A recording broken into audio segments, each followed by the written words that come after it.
പിതാവിൻ്റെയും പുത്രൻ്റെയും പരിശുദ്ധാത്മാവിൻ്റെയും നാമത്തിൽ ആമേൻ. എൻ്റെ പ്രിയപ്പെട്ടവരെ, ഇന്ന് ഫെബ്രുവരി 24 ചൊവ്വാഴ്ച.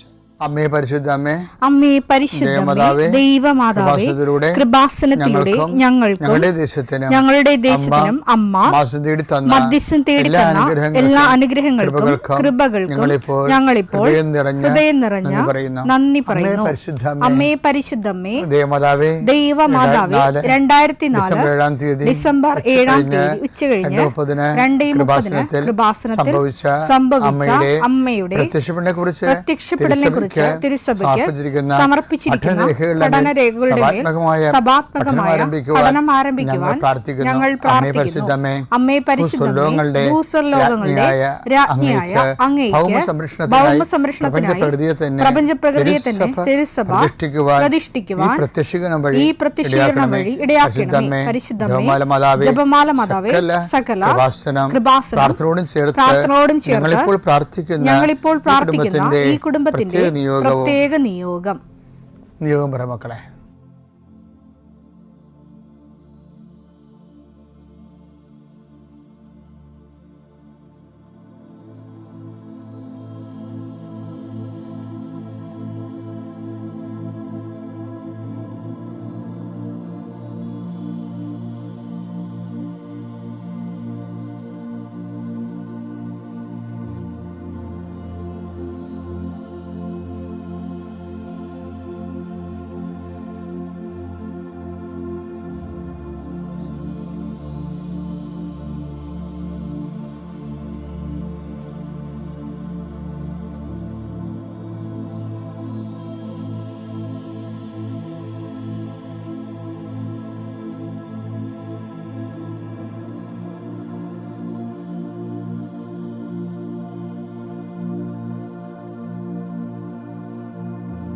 അമ്മയുടെ പ്രത്യക്ഷീകരണത്തിന്റെ ഈ അനുഗ്രഹവേളയിൽ ഞങ്ങൾക്ക് സാധിച്ചു തരുവാൻ കനിയണമേ.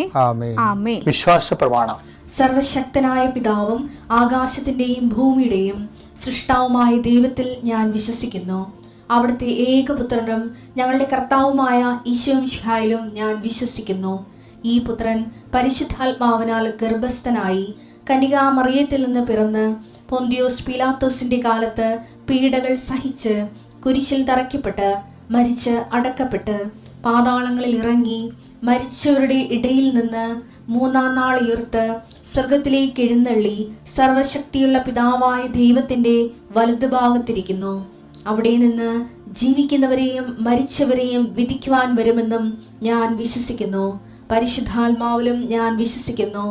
വിശുദ്ധ കത്തോലിക്കാ സഭയിലും പുണ്യവാന്മാരുടെ ഐക്യത്തിലും പാപങ്ങളുടെ മോചനത്തിലും ശരീരത്തിന്റെ ഉയർപ്പിലും നിത്യമായ ജീവിതത്തിലും ഞാൻ വിശ്വസിക്കുന്നു.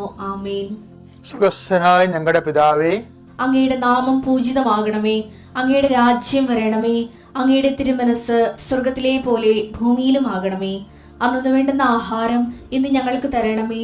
ഞങ്ങളോട് തെറ്റ് ചെയ്യുന്നവരോട് ഞങ്ങൾ ക്ഷമിക്കുന്നത് പോലെ ഞങ്ങളുടെ തെറ്റുകൾ ഞങ്ങളോടും ക്ഷമിക്കണമേ. ഞങ്ങളെ പ്രലോഭനത്തിൽ ഉൾപ്പെടുത്തരുതേ, തിന്മയിൽ ഞങ്ങൾ രക്ഷിക്കണമേ. ആമേൻ. നന്മ നിറഞ്ഞ മറിയമേ, സ്വസ്തി. കർത്താവ് അങ്ങയുടെ കൂടെ സ്ത്രീകളിൽ അങ്ങ് അനുഗ്രഹിക്കപ്പെട്ടവളാകുന്നു. അങ്ങയുടെ ഉദരത്തിൻ ഫലമായി ഈശോ അനുഗ്രഹിക്കപ്പെട്ടവനാകുന്നു. പരിശുദ്ധ മറിയമേ, തമ്പുരാന്റെ അമ്മേ, പാപികളായ ഞങ്ങൾക്ക് വേണ്ടി ഇപ്പോഴും ഞങ്ങളുടെ മരണസമയത്തും തമ്പുരാനോട് അപേക്ഷിക്കണമേ. ആമേൻ. എൻ്റെ കർത്താവേ, നിന്റെ ഉന്നതമായ നാമത്തിന് സ്വസ്ഥം ചെയ്യുന്നു. കർത്താവ്, രേഖകളെ സംബന്ധിച്ച് പ്രാർത്ഥിക്കണേ. രേഖകൾ കയ്യിലില്ലെങ്കിൽ പോലും മനസ്സുകൊണ്ട് നിങ്ങൾ ആ രേഖകൾ നിങ്ങളുടെ കയ്യിൽ ഓർക്കുക. ചിലപ്പോൾ മാർക്ക് ലിസ്റ്റ് ആകും, ചിലപ്പോൾ സർട്ടിഫിക്കറ്റ് ആകും, ചിലപ്പോൾ ഹോൾ ടിക്കറ്റ് ആകും, ചിലപ്പോൾ പ്രമാണമാകും, ചിലപ്പോൾ നക്കലാകും, ചിലപ്പോൾ പറമ്പ് തരം മാറ്റാനുള്ള അപേക്ഷയാകും, ചിലപ്പോൾ നിങ്ങൾക്ക് വീടിന് നമ്പർ കിട്ടാൻ വേണ്ടിയുള്ള പ്രയാസത്തിൻ്റെ അതിനുള്ള അപേക്ഷ. എല്ലാം മനസ്സുകൊണ്ട് ഓർക്കുക. ആ രേഖകൾ ലഭിക്കാൻ ആവശ്യമായ രേഖകൾ വിസയുടെ രേഖകളാകാം, അല്ലെങ്കിൽ ഇൻ്റർവ്യൂവിൻ്റെ രേഖകളാകാം, അല്ലെങ്കിൽ വിസ ഇൻ്റർവ്യൂ ആകാം. എല്ലാം രേഖകൾ മനസ്സിൽ ഓർക്കുക. നിങ്ങളുടെ ഫയലിലുള്ള മുഴുവൻ രേഖകൾ നിങ്ങൾ ആരെങ്കിലും പ്രൊഡ്യൂസ് ചെയ്യാൻ വില്ലേജ് ഓഫീസർ തൊട്ട് കളക്ടർ വരെ മന്ത്രി വരെ നിങ്ങളുടെ ഓരോരോ കമ്പനികളിൽ CEO വരെ ബോസ് വരെ സമർപ്പിക്കാനുള്ള എല്ലാ രേഖകളും മനസ്സിൽ സൂക്ഷിക്കുക. കർത്താവേ, അങ്ങയുടെ മക്കളുടെ രേഖകൾ ഞാനിന്ന് പ്രാർത്ഥിക്കുകയാണ്.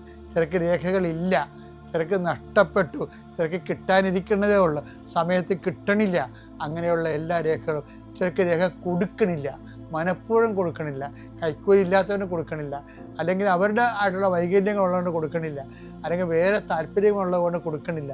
അങ്ങനെയുള്ള പൈശാചികമായ തടസ്സങ്ങൾ യേശുക്രിസ്തു ഉന്നതമായ നാമത്തിൽ സഭയുടെ അധികാരത്തിൽ കുരിശിൻ്റെ അടയാളത്തിൽ 40 വർഷം ഞാൻ അർപ്പിച്ച കൃപാന്റെ ശക്തിയാൽ കൃപാസ്ഥാനത്താറെ ജീവനോടെ പ്രത്യക്ഷപ്പെട്ട മാതാവിൻ്റെ മധ്യസ്ഥത്താൽ നിന്റെ മുഴുവൻ രേഖകളെ അതിൻ്റെ തടസ്സങ്ങൾ വിടുവിക്കുകയും നിന്നെ അനുഗ്രഹിക്കുകയും ചെയ്യുന്നു. പിതാപുത്രൻ പരിശുദ്ധാത്മാവിൽ നീക്കാമേ. എൻ്റെ പ്രിയപ്പെട്ടവർ, നമ്മൾ കഴിഞ്ഞ ആഴ്ച ഒരു സീരിയസ് വിഷയം ഡിസ്കസ് ചെയ്തായിരുന്നു. കാര്യം ആധ്യാത്മിക മുന്നേറ്റം, ജീവിത മുന്നേറ്റം എന്ന് പറയുന്നത് അതിൻ്റെ ഘടകങ്ങളെ ഞാൻ പറഞ്ഞായിരുന്നു നിങ്ങളോട്. ഒന്ന്, എല്ലാ കാലങ്ങളും നമുക്കുണ്ടാകുന്നതാണ് അനുഗ്രഹത്തിൻ്റെ കാലം. നാം പ്രാർത്ഥിക്കുന്നു, അനുഗ്രഹം പ്രാപിക്കുന്നു. അത് ഒരു ഘട്ടമാണ് ശരിക്കും. ഇനി കുറച്ചുകൂടി ഉടമ്പടിയിലൊക്കെ ജീവിക്കുന്നവർക്ക് പെട്ടെന്ന് രണ്ടാം മേഖലയിലേക്ക് പ്രവേശിക്കാം. രണ്ടാം മേഖല എന്ന് പറഞ്ഞാൽ എന്താണ്? കഴിഞ്ഞ ദിവസം നമ്മൾ കണ്ടായിരുന്നു, അഭിഷേകത്തിൻ്റെ മേഖലയാണ്. അഭിഷേകത്തിൻ്റെ മേഖല എന്ന് പറയുന്നത്, ഇപ്പോൾ ഉദാഹരണത്തിന് മോസസിനോട് ദൈവം പറഞ്ഞില്ലേ, എന്താ പറഞ്ഞത്? ഞാൻ ഈ ദിവസങ്ങളിൽ ധ്യാനത്തിൽ പറയുന്നുണ്ടത്, നിങ്ങൾ ശ്രദ്ധിച്ചാൽ നല്ലതാണ്. അതായത് മോസസിനോട് ദൈവം എന്താണ് ഒരു വാഗ്ദാനം കൊടുത്തത്? ഞാൻ നിങ്ങളുടെ കൂടെ ഉണ്ടായിരിക്കും, നിങ്ങൾ പോകുന്നിടത്തല്ല, അല്ലേ? അപ്പം അതൊരു നിങ്ങൾക്ക് ആശ്വാസം നൽകുകയും ചെയ്യും. അവിടെ ആശ്വാസമാണ് കൊടുക്കുന്നത്. പുറപ്പാട് 33:14 കർത്താവ് പറഞ്ഞു, ഞാൻ തന്നെ നിന്നോട് കൂടെ വരികയും നിനക്ക് ആശ്വാസം നൽകുകയും ചെയ്യും. അപ്പം ദൈവ ബ്ലെസ്സിങ്സിൻ്റെ ഒരു തലമാണത്. ബ്ലെസ്സിങ്സ്, അനുഗ്രഹം. ഞാൻ തന്നെ നിൻ്റെ കൂടെ വരികയും നിനക്ക് ആശ്വാസത്തിൻ്റെ അനുഗ്രഹം തരികയും ചെയ്യും. പക്ഷേ ജോഷുവയുടെ കാലം, മോസസിൻ്റെ കാലം കഴിയുമ്പോൾ പിന്നെ ജോഷുവയാണ്. ജോഷുവയുടെ ഡ്യൂട്ടി മോസസിനേക്കാൾ കുറച്ചുകൂടി ഹെവി ഡ്യൂട്ടിയാണ്. കാര്യം എന്താണ്? ജോർദാൻ കടക്കണം, ഇവിടെ ഇവരെ ഫിൽട്ടർ ചെയ്യണം. ജോർദാൻ കടക്കാൻ യോഗ്യതയില്ലാത്ത ആൾക്കാരില്ലേ, പല വെള്ളത്തെ കാല് കുത്തുന്ന വിശ്വാസത്തിൻ്റെ അപാചയമുള്ള ആൾക്കാരെ ഫിൽട്ടർ ചെയ്ത് കളയണം. അത് ഭയങ്കര സീരിയസ് ഈ വിഷയമാണ്. ജോഷുവ ഫിൽട്ടർ ചെയ്യാൻ വേണ്ടി മോസസ് ഫിൽട്ടർ ചെയ്തായിരുന്നു. സിനാ മലമുകളിലും താഴെ ഇറങ്ങുമ്പോഴേ കർത്താവിൻ്റെ കൂടെ നിൽക്കുന്നവരെ കൂടെ നിൽക്കാത്തവരെ രണ്ടായിട്ട് ഫിൽട്ടർ ചെയ്യും. ഇതുപോലെ ഓരോ സമയത്തും ദൈവം ഓരോരോ ഘട്ടം പൂർത്തിയാക്കുമ്പോൾ ഫിൽട്ടറിങ് ഉണ്ടാകും. അതെപ്പോഴും നിങ്ങൾ മനസ്സിലാക്കണം. നമ്മുടെ ജീവിതത്തിൽ ഈ ഫിൽട്ടറിങ് ഇല്ല എന്നുണ്ടെങ്കിൽ ഈ ലവലാദ്യ മനുഷ്യർ, ദൈവത്തിൽ നിന്ന് നമ്മളെ പിന്തിരിപ്പിക്കുന്ന എല്ലാ വ്യക്തികളും നമ്മുടെ കൂടെ വരും. വാഗ്ദാനം പ്രാപിക്കാൻ പറ്റാത്ത അവസ്ഥയാക്കി അവരുടെ വർത്തമാനങ്ങൾ നമ്മളെ പിന്തിരിപ്പിച്ച് കളയും. അതുകൊണ്ട് മോസസ് പറയണം, അങ്ങനെ പിന്തിരിപ്പന്മാർ നോക്കിയിട്ട് ജോഷുവ പറയുന്നൊരു വാക്കുണ്ട്, നദിക്കക്കരെ നിങ്ങളുടെ പിതാക്കന്മാർ ആചരിച്ച വിഗ്രഹങ്ങളിലേക്ക് നിങ്ങൾക്ക് തിരിച്ചു പോകാം. എല്ലാവരും പോയാലും കുഴപ്പമൊന്നുമില്ല, ഞാനും എൻ്റെ കുടുംബവും കർത്താവിനെ ആരാധിക്കും. അത് കേൾക്കുമ്പോൾ തന്നെ നമുക്ക് അഭിഷേകം ഉണ്ടാകും. നിലപാടാണത്. ജോഷുവ 24:15 കർത്താവിനെ സേവിക്കുന്നതിന് മനസ്സില്ലെങ്കിൽ നദിക്കക്കരെ നിങ്ങളുടെ പിതാക്കന്മാർ സേവിച്ച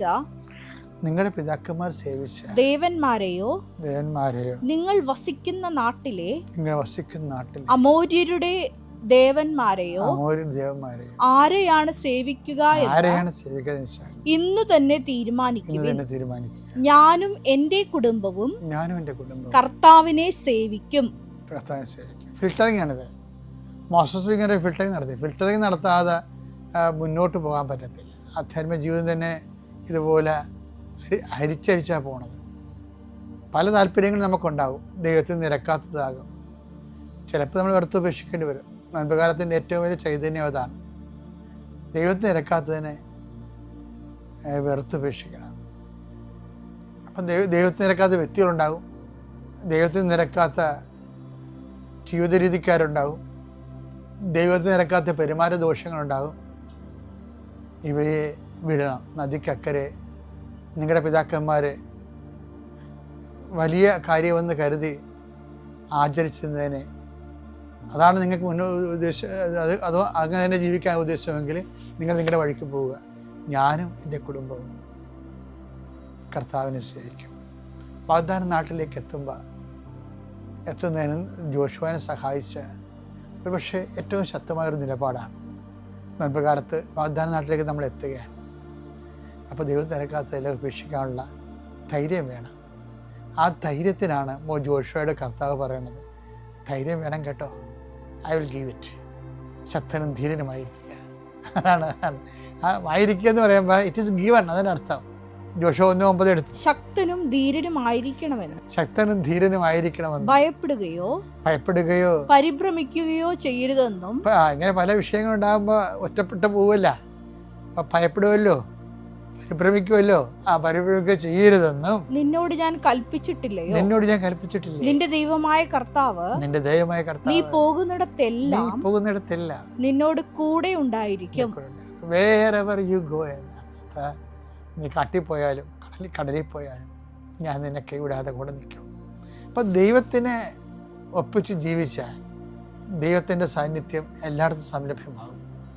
നോൻപുകാലം ദൈവത്തിന് നിരക്കാത്ത വ്യക്തികളെയും വിഷയങ്ങളെയും ഗുഡ് ബൈ പറഞ്ഞുകൊണ്ട് ദൈവത്തോട് പക്ഷം ചേരുന്നത്, അവർക്കാണ് ദൈവം ജോഷുവയെ പോലെ ധൈര്യവും ശക്തിയും നൽകുന്നത്. ആ ശക്തി എൻ്റെ സഹോദരന് ലഭിക്കട്ടെ.